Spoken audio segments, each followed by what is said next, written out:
하는데 산모가 붉은 실로 손목을 감았습니다. 근데 이 베레스가 보통 악착 같아야죠. 잡아당기고 자기가 나왔습니다. 뱃속에서부터 장자와 차자와의 싸움이 벌어지는 겁니다. 유다의 며느리 다말이 태중에서 출산에 임했을 때 세라가 먼저 손을 내밀었다는 것은 곧 도의 역산 내지 사산을 의미합니다. 손이 나왔다고 하는 것은 도의 역산입니다. 사산입니다. 사무와 악이 다 죽습니다. 이것은 도의 순산을 의미한 암호입니다. 그러나 베레스가 쇠를 잡아당기고 머리가 먼저 나왔기 때문에 두 쌍둥이가 다 살고 산모도 무사했던 겁니다. 이거는 도의 순산을 보여주는 성서의 암호죠. 여기 관점으로 보면 다말의 해서는 건남 곤북의 괴상입니다. 그러니까 머리를 깎으라는 거. 도가 태중에서 생산될 때는 거꾸로 머리가 먼저 나오게 되는 건 당연한 일이죠. 그래서 공자는 머리인 건을 남쪽에 위치시켰던 겁니다. 거꾸로 그렇게 해놨던 것입니다. 참 천지부 말하자면 천지가 거꾸로 된 흉계라고 하지만 도의 생산 과정을 놓고 볼 때는 정괴다. 이것이 결국은 지천태로 바뀌게 되는데 그건 정력에서 나옵니다. 정력은 지천태의 괴입니다. 그 다음에 태회 싸움을 보겠습니다. 결국은 누가 도의 머리냐 지체냐 하는 싸움인데 야곱과 에서의 예를 들 수가 있지 않습니까? 야곱은 태중 싸움에서 실패하죠. 그래서 나와가지고 형 에서를 뜻과 팥죽으로 장자의 명분을 빼앗지 않습니까? 나올 때도 악착 같은 형 에서의 발꿈치를 잡고 악착까지 이렇게 나왔는데 보통 내기 아닌 것 같아.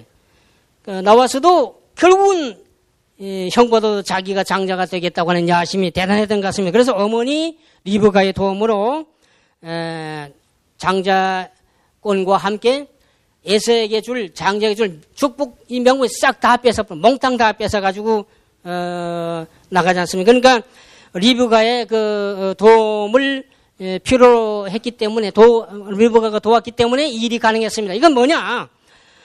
어머니 타락은 여자가 먼저 했습니다.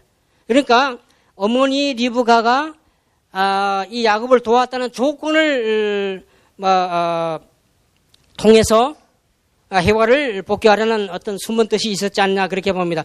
도적으로는 지천 때의 시운이라야 도가 정상기를 회복할 수 있다는 걸 암시하는 것이라고 보는 것이죠. 성서에서 보듯이 천사는 그의 머리인 예수를 붙들지 아니하고 지체인 자가 자기 위치를 떠나 도의 머리로 자처하는 것을 봅니다. 골로새서 2장 18절로 19절, 유다서 1장 6절에 나와 있습니다. 성서를 찾아보니 그렇더라고. 그런가 하면 예수를 히브리서 1장 6절, 로마서 8장 9절 보면 예수를 맏아들이라고 했습니다. 땅의 임금들의 머리라고 했습니다. 요한계시록 1장 5절에 예수를 도적인 장자라고 성서는 말하고 있습니다. 예비의 천사들은 아무리 영적 존재라 하더라도 아들들입니다. 곧 차자들이죠. 욥기심 1장 6절, 창세기 6장 2절에 나옵니다. 아담이 도의 장자로 나오지 못하고 거짓 도인 차자, 즉 천사가 먼저 나와 장적격으로 참도인 양 행세하면 도태 속에 도가 손발을 먼저 내밀고 역사하는 것이나 다름없다. 이렇게 보는 겁니다. 우리들의 신앙은 거꾸로 나온 도의 위치를 정상위로 회복하려는 방향이어야 할 것입니다. 이것이 고행 속에 걷는 구도의 길이 아니겠는가 합니다. 자적격인 육체의 소욕과 사심을 버리고 장적격인 영의 소욕을 앞세우려 노력하는 것이 신앙의 정도라 하겠습니다. 그러나 우리 인생들의 현실은 그렇지 못하죠.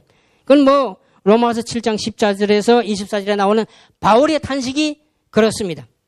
오라 나는 그러니까 내 마음이 복구한 내 싸운 내 제차 속에 있는 죄의 법 아래로 나를 사로잡아 오는 것을 보도다. 오라 나는 공고한 사람이다.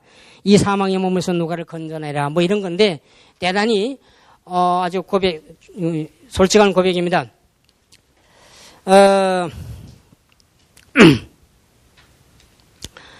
여기의 관점에서 근인 머리가 나오지 못하고 본인 배가 나온 결과가 타락이다. 이렇게 보는데 여기서 고는 배를 상징하는데 성서에서도 배는 타락한 천사 누시엘, 루시퍼라 하고 히브리어로는 헤일렐이라고 하지요. 라틴어로는 루시페르, 금성, 계명성 이런 건데 이것은 거짓도를 상징합니다. 뭐 저희의 신은 배요 그 영광은 저희의 부끄러움에 있고 땅의 애를 생각하는 자라 오직 우리의 시민권은 하늘에 있는지를 쭉 이렇게 나옵니다. 그러니까 뱀이 배로 기어다니게 하는 것도 이런 것들을 다 상징하는 것이라고 봅니다. 예수가 야 이 뱀들아 독사의 자식들아 뭐 이런 것들도 전부 다 이런 타락한 후손 천사들을 말하는 거예요. 그러니까 우리는 이 헛된 사심 이걸 버려야 한다. 마음 그릇을 비우고 이 빈 심기에 찬도를 채워서 참배가 되라. 뭐 역과 성선 이걸 가르쳐 주는 거 아닌가 이렇게 봅니다만 다시 역으로 돌아가겠습니다. 아까 말씀드린 대로 천지 그러니까 천지는 부모고 뭐 쭉 이렇게 나오지 않습니까? 그러면 이제 수하 뭐 진손인데 진과 소는 장남 장녀고 감과 리는 중남 중녀고 뭐 간태 소남손 이렇게 나옵니다. 이런 건데 여기서 이제 낙서를 얘기한다면은 모든 것이 제 위치에 정리되지 아니하는 천지 정리.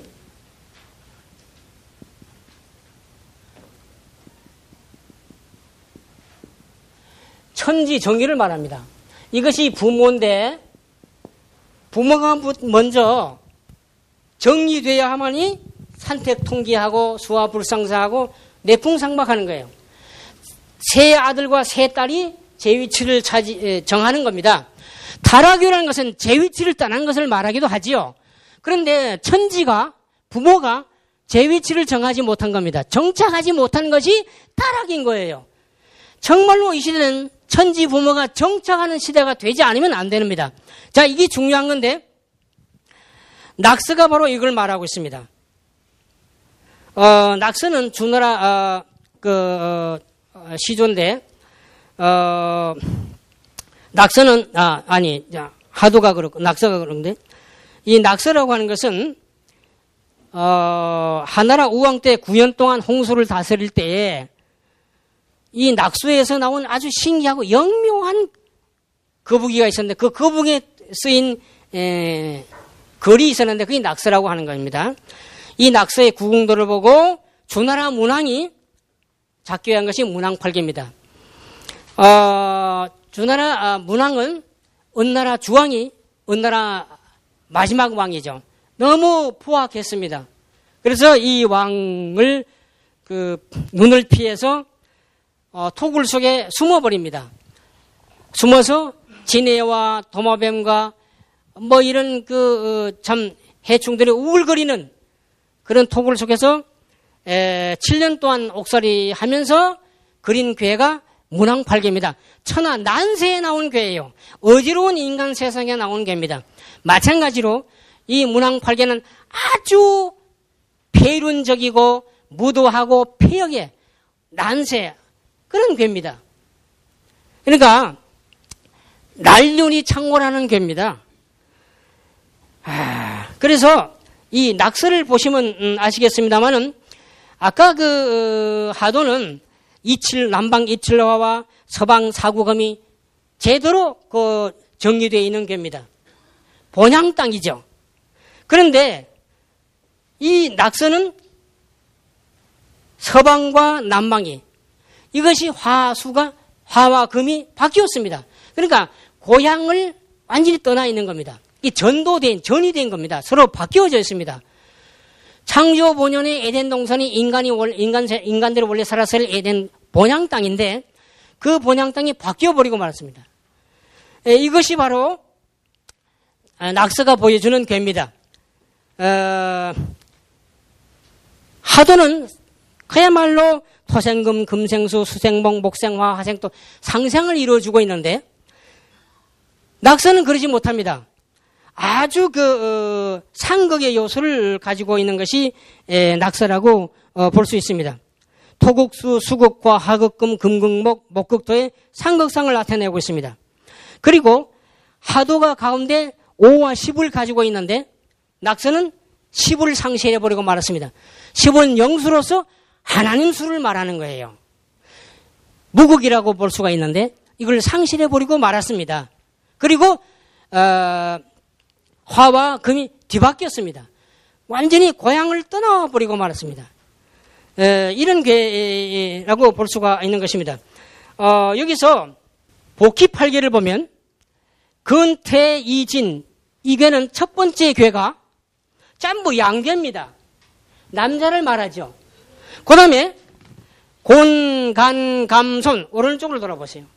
이건 전부 첫 번째 효가 음효입니다. 여자를 말합니다. 그런데 서로가 잘 상대를 조화를 맞추고 있습니다. 남자와 여자가 서로 잘 마주보고 있습니다. 조화를 이루고 있습니다. 곧 뭐가 생산이 될 것 같은 아이를 낳을 것 같은 그런 형국의 괴상을 보여주고 있는 것이 복희괴입니다. 아주 짝을 잘 맞춰가지고 있습니다. 그런데 문왕괴에 와가지고는 완전히 형커려졌습니다. 보시겠지만 자 아버지의 자리와 어머니의 자리 그의 자리에 중녀 둘째 딸이 차지하고 있습니다. 그 다음에 곤 어머니의 자리에 누가 있어? 중남 가운데 아들이 차지하고 있습니다. 그 다음에 아버지는 어디로 밀려나가 있습니까? 세 번째 아들 간의 자리에 쫓겨가 있습니다. 어머니는 어디로 쫓겨가 있습니까? 바로 장녀의 자리로 밀려나가 있습니다. 그리고 뭐 서로 오빠와 누이 동생 어머니와 딸 어머니와 아들 아버지와 딸 서로 상대하고 있습니다. 이건 피륜괴를 그대로 말해주고 있습니다. 타락상을 그대로 말해주고 있습니다. 그러니까 아담이와 타락 이후에 전개되는 모든 인간 죄악상의 역사가 이 문왕팔계에 다 들어가 있습니다. 문왕팔계를 확대 역사화하면 그대로 구약의 타락 역사입니다. 이것을 그대로 설명해주고 있는 것입니다. 이 낙서를 보고 근곤의 자리에 이남 간북의 괴를 걷고 어머니와 아들 오라비와 누이 그러니까 곤무와 간이죠. 아버지와 딸이 상대하는 폐륜괴를 문왕은 그렸던 것입니다. 자 이제 그러면은 한번 보겠습니다. 성서에 보면은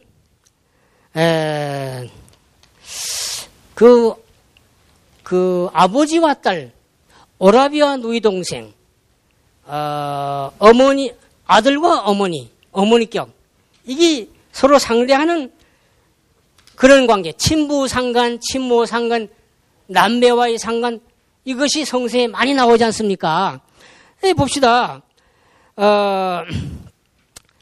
노아 가정에서부터 사실상 친모 상간에 관한 사건이 나옵니다. 노아가 농업을 시작했는데 포도 농사를 했죠.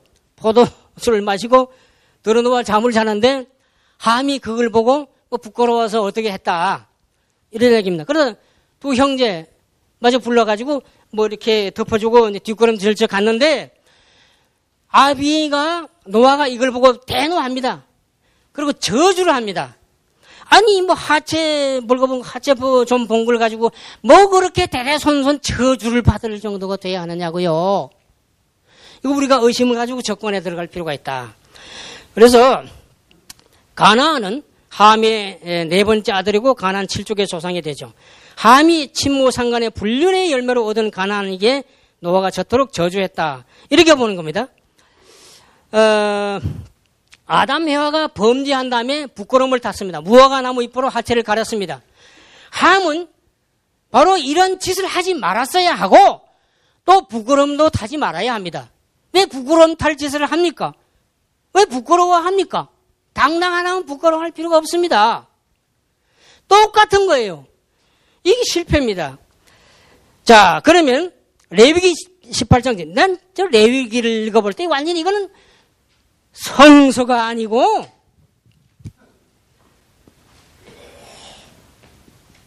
바이블 홀리북 성서가 아니고 이거는 완전히 성서다.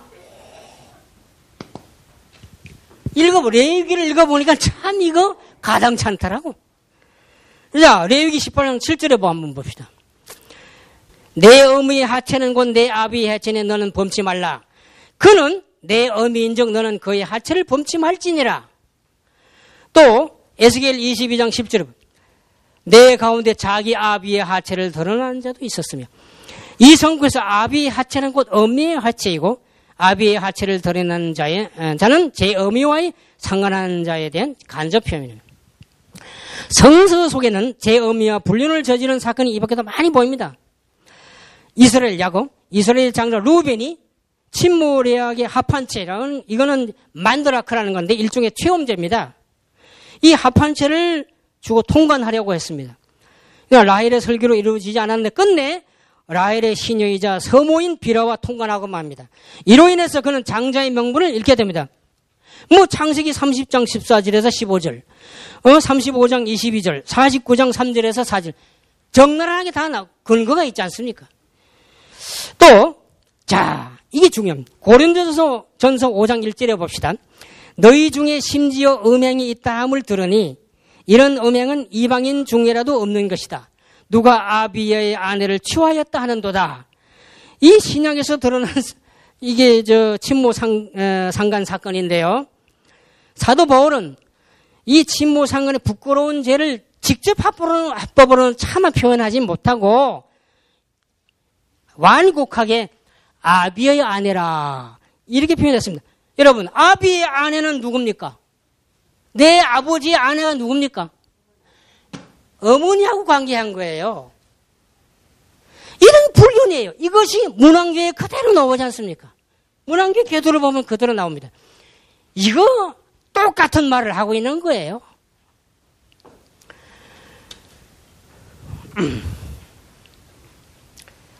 다음은 친부상간, 아버지와 딸과의 사건입니다. 이것은 건부와 손녀, 문왕계에 나와 있지 않습니까? 손은 장녀예요. 아버지와 건부, 그는 아버지와 딸과의 사건인데, 아비와 딸과의 통관의 사건인데, 아브라함의 조카 롯이 동굴 속에서 그의 두 딸 호남상간하지요. 두 딸이 아비 롯에게 술을 마시게 하고 동침합니다. 창세기 19장 32절에서 38절에 나옵니다. 이런 걸 다 성경 구절을 어떻게 읽습니까? 큰 딸은 아들을 낳아서 모압이라고 했고 모압 족속의 조상이 되죠. 작은 딸이 낳은 아들 이름은 베남미라 하는데 암몬 족속의 조상이 됩니다. 하나님이 모세에게 가나안 땅에 들어가거든 가나안 7족을 모두 멸망시키라고 명했습니다. 거기에는 이 밖에도 이 모압족, 암몬족이라고 하는 불륜의 열매들이 먼저 차지해 거주하고 있었기 때문에 그들을 모조리 썰어버리라고 한 겁니다. 그래서 친모 상간과 친부 상간 등 이 죄악의